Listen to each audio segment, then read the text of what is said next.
Halo teman-teman, apa kalian tahu dari mana listrik di rumah kita, bensin untuk kendaraan, atau gas untuk memasak berasal? Jawabannya adalah dari sumber daya alam. Tapi, tidak semua sumber daya alam bisa diperbarui. Ada yang disebut sumber daya alam tak terbarukan. Yuk kita pelajari bersama apa itu sumber daya alam tak terbarukan.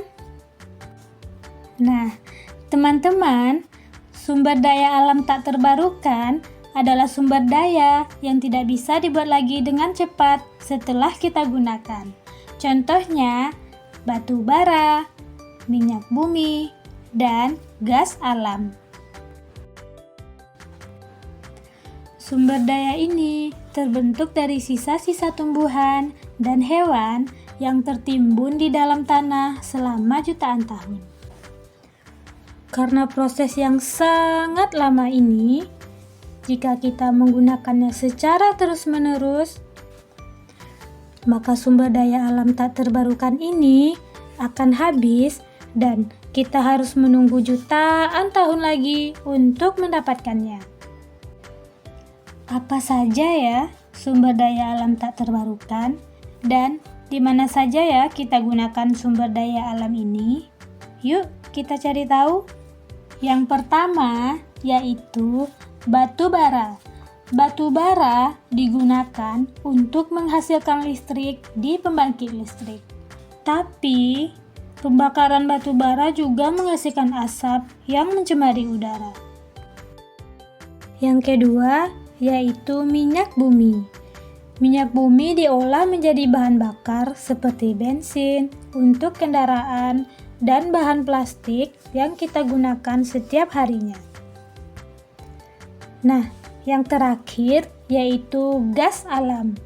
Gas alam digunakan untuk memasak dan memanaskan makanan. Gas alam ini sangat mudah digunakan, tapi cadangannya terbatas. Apa aja sih dampak pemakaian berlebihan terhadap sumber daya alam kita? Teman-teman, kalau kita menggunakan sumber daya alam secara terus-menerus tanpa bijak, maka yang pertama, cadangan sumber daya alam kita akan habis dan tidak ada lagi yang bisa kita pakai. Yang kedua, polusi dari pembakaran sumber daya alam ini bisa merusak lingkungan dan membuat bumi kita tidak sehat. Oleh karena itu, kita semua harus menjaga bumi kita dengan cara menghemat energi dan juga mencari energi alternatif dari energi terbarukan. Misalnya, mematikan lampu dan alat listrik lainnya saat tidak digunakan. Menggunakan transportasi ramah lingkungan seperti sepeda, berjalan kaki, dan mulai menggunakan energi dari matahari dan angin yang lebih bersih untuk bumi kita. Nah, teman-teman, sekarang kita tahu kan pentingnya menjaga sumber daya alam tak terbarukan? Yuk kita gunakan energi dengan bijak dan bantu menjaga bumi kita tetap sehat untuk masa depan kita semua.